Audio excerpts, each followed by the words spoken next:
तो आज हम समझेंगे कि चेतना क्या है और दुख से मुक्ति कैसे संभव हो।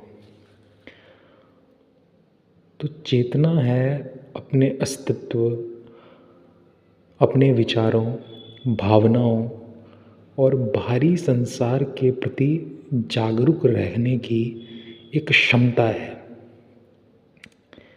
न्यूरोसाइंस के अनुसार जब मस्तिष्क के न्यूरॉन्स विशेष प्रकार से विद्युत रासायनिक संकेतों का आदान प्रदान करते हैं, तब अनुभव उत्पन्न होता है, विचार बनते हैं, स्मृतियाँ सक्रिय होती हैं और मैं होने की अनुभूति प्रकट होती है।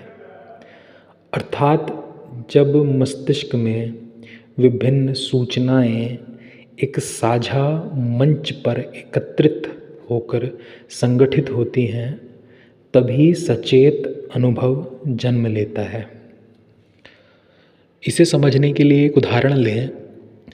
मान लीजिए कि एक अंधेरा थिएटर है और मंच पर स्पॉटलाइट जलती है। जिस वस्तु पर प्रकाश पड़ता है वही दर्शकों को दिखाई देती है। उसी प्रकार मस्तिष्क में भी एक प्रकार का मंच है। यह कोई भौतिक स्थान नहीं है, बल्कि एक काल्पनिक तंत्रिकाओं से बना हुआ नेटवर्क है, जहाँ देखने, सुनने, स्मृति, भावनाएं और निर्णय क्षमता एकत्रित होकर पूरे मस्तिष्क में प्रसारित होती है। और इसी प्रक्रिया को हम कहते हैं चेतन अनुभव।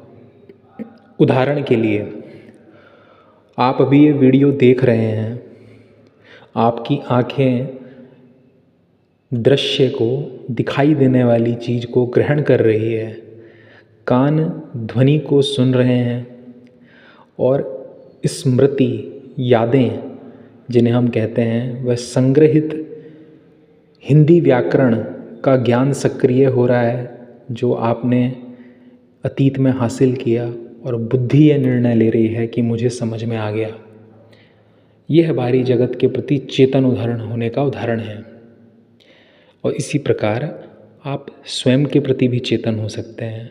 अगर आप बाहरी जगत के अनुभवों के अलावा यह अनुभव करते हैं कि यह शरीर मेरा है, ये विचार मेरे हैं, ये स्मृतियाँ मेरी हैं, और यहाँ तक कि जब आप शांत भी बैठे होते हैं तब मस्तिष्क का एक विशिष्ट नेटवर्क सक्रिय रहता है जो अतीत को दोहराता है, याद करता है, भविष्य की कल्पना करता है और आपकी पहचान को बनाए रखता है ताकि आगे की योजना बन सके।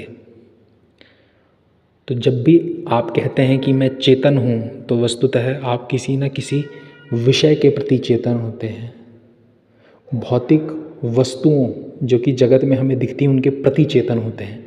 इसलिए चेतना का स्वभाव है कि वह किसी वस्तु से जुड़ी रहती है। जब आप सोचते हैं तो किसी न किसी वस्तु, व्यक्ति, घटना या कल्पना के बारे में ही सोचते हैं। और इस दृष्टि से चेतना में सामान्यतः कोई ना कोई विषय होता है, भौतिक वस्तु होती है, और यही हमारी साधारण या दैनिक चेतना है जिन्हें हम अनुभव करते हैं। आपने अनुभव किया होगा कि जब मन में किसी विषय से अत्यधिक भर जाता है, जैसे क्रोध, उत्तेजना, चिंता या कामना की अवस्था में, तब चेतना उसी विषय से गहरे रूप से जुड़ जाती है। उस समय आप उस विषय के बारे में सोचना बंद ही नहीं कर सकते। यही आसक्ति और उलझाव धीरे धीरे दुख का कारण बनता है। और रमन महर्षि यही कहा करते थे कि शरीर में एक जड़ चेतन ग्रंथि है जो सभी मूल दुखों का कारण है। इसी ग्रंथि को काटना है। अब यह एक प्रतीकात्मक भाषा है। इसका अर्थ है कि उस भ्रांति को तोड़ना जिससे हम शरीर और मन को ही अपना वास्तविक स्वरूप मान लेते हैं।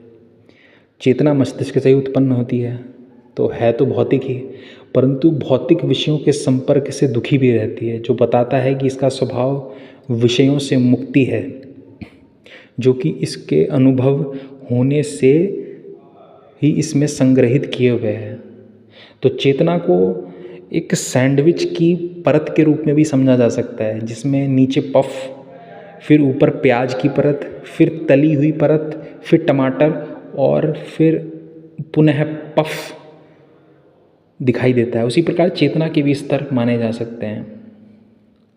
सबसे निचला स्तर ऐसा है जहाँ व्यक्ति अचेत हो जाता है, जैसे गहरी बेहोशी, कोमा की स्थिति या बिल्कुल मृत्यु। वहाँ व्यक्तिगत अनुभव का अंत ही हो जाता है। तो पूरी तरह भौतिक अर्थात पूरी तरह जड़ बन जाओ, तब भी दुखों की पूर्ण रूप से समाप्ति हो जाती है। और दूसरा तरीका है जो कुछ लोग दुख से बचने के लिए लेते हैं, वो है शराब या नशे का सहारा। तो उस अवस्था में कुछ समय के लिए स्वयं के होने की तीव्र अनुभूति कि मैं हूँ, ऐसा मंद पड़ जाती है। गाना भी आपने सुना होगा कि गम भुलाने के लिए पी लेता हूँ। तो ये भी चेतना की एक निम्न अवस्था है जहाँ अस्थायी राहत तो मिलती है पर समाधान नहीं मिलता। अब इसके विपरीत एक मार्ग है कि चेतना को ऊंचे स्तर पर ले जाओ, जहाँ ये समस्त भौतिक विषयों से, इंद्रिय वस्तुओं से और मानसिक उलझनों से जो चेतना के अंदर संग्रहित होते हैं उनसे मुक्त हो सके, जिनका ये है अपने दैनिक जीवन में अनुभव करता है। जब चेतना विषयों से बिल्कुल पूर्ण रूप से खाली हो जाती है, तब हम उसे कहते हैं कि वह शुद्ध चेतना है। तो इस अवस्था में व्यक्ति जागरूक तो रहता है पर किसी विषय से बंधा नहीं रहता, किसी भौतिक वस्तु का संग्रह नहीं होता उसकी चेतना में। समझ बनी रहती है पर वह किसी वस्तु पर केंद्रित नहीं होती है। विचारों का प्रवाह भी शांत हो जाता है। यही विषय रहितता, विषयों से चेतना का बिल्कुल खाली हो जाना, विषय रहित हो जाना, विचारों का शून्य हो जाना ही शुद्ध चेतना कहा जाता है। और वेदांत की दृष्टि में यही शुद्ध चेतना आत्मा है, वह अवस्था जहाँ चेतना विषयों से खाली पर पूर्ण जागरूक होती है। और यही आंतरिक स्वतंत्रता का वास्तविक स्वरूप है।